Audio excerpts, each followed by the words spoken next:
आज मैं आपसे क्रॉनिक पैंक्रेटाइटिस के बारे में बातें करूंगा। क्रॉनिक पैंक्रेटाइटिस पैंक्रियाज के अंदर होने वाली डैमेज से एक कंडीशन है। पैंक्रियाज एक ऑर्गन होता है बॉडी में जो कि स्टमक और रीढ़ की हड्डी के बीच में होने वाला रेट्रोपेरिटोनियल ऑर्गन है। खाने के डाइजेशन के लिए बहुत ही इंपॉर्टेंट है। पैंक्रेटिक एंजाइम्स जो per day approximately 1.5 litres pancreatic enzymes खाने के रिस्पॉन्स में इंटेस्टाइन में सेक्रीट होते हैं, जो कि खाने के अंदर प्रोटीन, फैट, कार्बोहाइड्रेट के डाइजेशन में बहुत ही इंपॉर्टेंट रोल प्ले करते हैं। इसके अलावा पैंक्रियाज से अनेक हार्मोन सेक्रीट होते हैं, जिसमें से सबसे कॉमन इंसुलिन है और इंसुलिन की कमी से डायबिटीज़ होता है। तो पैंक्रियाज के अंदर डाइजेशन प्लस ग्लूकोज मेटाबॉलिज्म के लिए इंसुलिन सेक्रीशन और इसके अलावा और भी कई अन्य हार्मोन्स सेक्रीट होते हैं। पैंक्रेटाइटिस, जब भी पैंक्रियाज में कोई इन्फ्लेमेशन हो, डैमेज हो, उसको पैंक्रेटाइटिस कहते हैं। पैंक्रेटाइटिस दो प्रकार के हो सकते हैं, अक्यूट पैंक्रेटाइटिस और क्रॉनिक पैंक्रेटाइटिस। अक्यूट पैंक्रेटाइटिस से हमारा मतलब उन कंडीशन से होता है जिसमें पैंक्रियाज में डैमेज होता है पर वो पूरी तरह से हील कर जाता है, पूरी तरह से रिजॉल्व कर जाता है और पैंक्रियाज का स्ट्रक्चर और फंक्शन दोनों पूरी तरह से रिस्टोर हो जाता है। कई सारी ऐसी बीमारियां होती हैं जिनमें जो ये डैमेज होता है ये चलता है, प्रोग्रेस करता है और पैंक्रियाज की स्ट्रक्चर को डैमेज कर देता है, जिसके कारण पैंक्रियाज की नली चौड़ी हो जाती है, पैंक्रियाज की नली में स्टोन्स बन जाती हैं, पैंक्रेटिक डक्ट में स्टोन्स बन जाते हैं और पैंक्रियाज का फंक्शन प्रभावित होता है। पैंक्रियाज के फंक्शन जैसे मैंने आपको पहले बताया दो तरह के होते हैं। एक को एक्सोक्राइन फंक्शन कहते हैं जो डाइजेशन से संबंधित है और दूसरा एंडोक्राइन जो हार्मोन से संबंधित होता है। तो इन दोनों फंक्शंस को अफेक्ट कर सकता है। यदि एक्सोक्राइन फंक्शन अफेक्टेड होता है तो उससे डायरिया यानी कि लूज मोशंस होते हैं, जिसमें प्रिडोमिनेंटली फैट निकलता है लूज स्टूल्स के साथ, काफ़ी ग्रीजी स्टिकी स्टूल्स होते हैं जिसको स्टीटोरिया कहते हैं।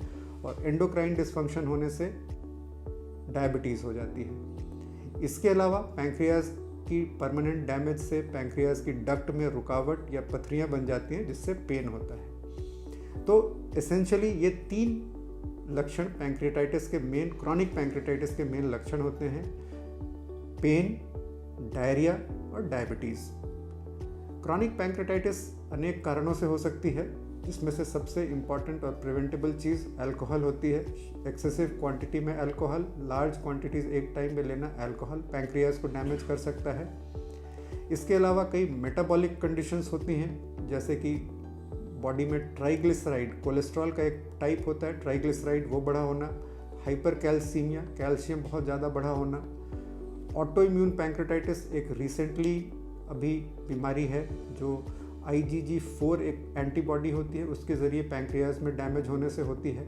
कई तरह की ड्रग्स, दवाइयाँ होती हैं जो पैंक्रियाज को डैमेज करते हैं। कई प्रकार के वायरसेस होते हैं जैसे मम्प्स वायरस, ये पैंक्रियाज को डैमेज करते हैं, बट यूजुअली ये क्रॉनिक पैंक्रेटाइटिस नहीं पैदा करते हैं। इसके अलावा कुछ कंजेनाइटल डिसऑर्डर्स होती हैं, बनावटी प्रॉब्लम्स होती हैं पैंक्रियाज की जो कि जन्मजात होती हैं, जैसे पैंक्रियाज डिविज़म, एनुलर पैंक्रियाज, ये क्रॉनिक पैंक्रेटाइटिस पैदा करती हैं। और इसके अलावा अब काफ़ी सारे जेनेटिक डिसऑर्डर्स आइडेंटिफाई किए गए हैं, जीन्स की खराबी से पैंक्रियाज को डैमेज होता है जिससे क्रॉनिक पैंक्रेटाइटिस होती है। इन सारे कारणों के अलावा भी बहुत सारे ऐसे केसेस होते हैं, नियरली 30 to 40%, जिसमें पैंक्रियाज की डैमेज का रीज़न नहीं पता चलता है। इसको हम इडियोपैथिक क्रॉनिक पैंक्रेटाइटिस कहते हैं। इंडिया में ये कंडीशन काफ़ी कॉमन होने के कारण, ट्रॉपिकल कंट्री होने के कारण इसको ट्रॉपिकल पैंक्रेटाइटिस कहते थे। इनमें से कई सारे पेशेंट्स के जेनेटिक रीजंस होते हैं और दूसरे रीजंस होते हैं, पर कई चीज़ों में पैंक्रियाज की खराबी का कारण नज़र नहीं आता है। पैंक्रेटाइटिस के डायग्नोसिस के लिए शुरुआत में जब आपको पेन हो रहा हो, किसी भी पेशेंट को डायरिया हो रहा हो जिसमें स्टूल्स में काफ़ी ज़्यादा ग्रीजी फैट की तरह चीज़ निकल रही हो, तो शुरुआत में अल्ट्रासाउंड में पैंक्रियाज के अंदर की खराबी दिख सकती है। अगर अल्ट्रासाउंड में नहीं नज़र आ रही है तो CT स्कैन, MRCP, ये तरीके होते हैं पैंक्रियाज को इमेज करने के लिए, देखने के लिए। इसके अलावा एंडोस्कोपिक अल्ट्रासाउंड अवेलेबल है जिसमें अर्ली क्रॉनिक पैंक्रेटाइटिस को पिकअप ज़्यादा बेहतर ढंग से किया जा सकता है। इसके अलावा स्टूल टेस्ट्स में फैट के डाइजेशन से रिलेटेड, डायबिटीज़ के टेस्ट, आपकी क्रॉनिक पैंक्रेटाइटिस से होने वाले दूसरे कॉम्प्लिकेशंस के लिए टेस्ट होते हैं। पैंक्रेटाइटिस के ट्रीटमेंट की अगर हम बात करें तो अगर डाइजेशन में प्रॉब्लम है खाने के, तो पैंक्रेटिक एंजाइम्स का सप्लीमेंटेशन होता है जिसको लेना और प्रॉपरली लेना, इससे इसको कंट्रोल किया जा सकता है। डायबिटीज़ यदि है तो पैंक्रियाज से होने वाली डायबिटीज़, जो कि इंसुलिन पैंक्रियाज में बनता है, तो इंसुलिन लेना, उससे उसको कंट्रोल करना होता है। ज़्यादातर लोग क्रॉनिक पैंक्रेटाइटिस में रिकरेंट सीवियर एब्डोमिनल पेन से सफ़र कर रहे होते हैं और पेन का कंट्रोल क्रॉनिक पैंक्रेटाइटिस के कंट्रोल के लिए बहुत ज़रूरी होता है। पेन के कंट्रोल के लिए सबसे पहली चीज़ है, अगर आप अल्कोहल लेते हैं तो अल्कोहल कम्प्लीटली बंद करना, नहीं तो ये इन्फ्लेमेशन बार बार चलेगी। पैंक्रियाज की डक्ट में यदि स्टोन्स हों तो स्टोन्स को हम ERCP एक प्रोसेस होती है एंडोस्कोपी के ज़रिए, जिसमें कि पैंक्रियाज की डक्ट के अंदर होने वाले स्टोन्स को रिमूव किया जा सकता है एंडोस्कोपी के ज़रिए।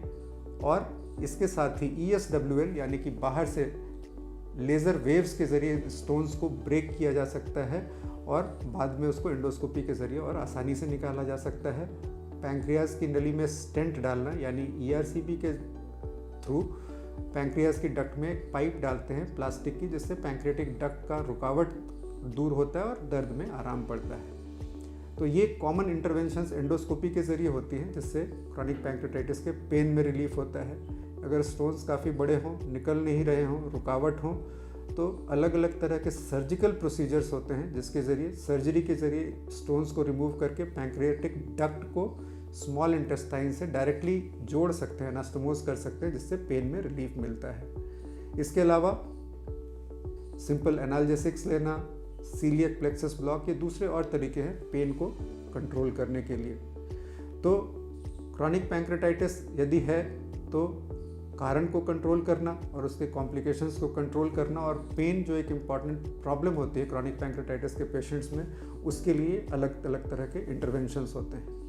क्रॉनिक पैंक्रेटाइटिस में अगर लगातार इन्फ्लेमेशन चल रही हो, उससे कई बार बाइल डक्ट में, पित्त की नली में रुकावट बनती है, जिससे जॉन्डिस हो सकता है। उसके कारण स्मॉल इंटेस्टाइन में रुकावट बन सकती है, जिससे कि वॉमिटिंग आती है। इसके अलावा पैंक्रियाज के अंदर फ्लूइड का कलेक्शन, सूडोसिस्ट बन सकता है। इसके अलावा क्रॉनिक पैंक्रेटाइटिस के अंदर काफ़ी छोटे प्रोपोर्शन के लोग, स्मॉल प्रोपोर्शन ऑफ पेशेंट्स में, बट डेफिनेटली इस चीज़ का उसमें पैंक्रियाज में कैंसर बनने का भी रिस्क होता है। तो इन सब चीज़ों के लिए फॉलोअप और जो भी कॉम्प्लिकेशंस होती है उनका, कई चीज़ों का इसमें एंडोस्कोपी के ज़रिए ट्रीटमेंट संभव है, जैसे बाइल डक्ट की रुकावट का ट्रीटमेंट एंडोस्कोपी के ज़रिए संभव है, आंतों में रुकावट का ट्रीटमेंट एंडोस्कोपी के ज़रिए संभव है, सूडोसिस्ट का इलाज एंडोस्कोपी के ज़रिए संभव है, और यदि ना हो पाए तो इसके लिए ऑपरेशंस भी होते हैं। तो जब भी इस तरह की प्रॉब्लम क्रॉनिक पैंक्रेटाइटिस और उससे रिलेटेड कॉम्प्लिकेशंस हो रहे हों, आप एक अच्छे सेंटर पे गैस्ट्रोएंटरोलॉजिस्ट से संपर्क करें, ताकि इसके कारण और इससे होने वाले कॉम्प्लिकेशंस को प्रॉपरली आइडेंटिफाई करके एक ट्रीटमेंट प्लान के तहत इसको हम कंट्रोल कर सकें। Thank you.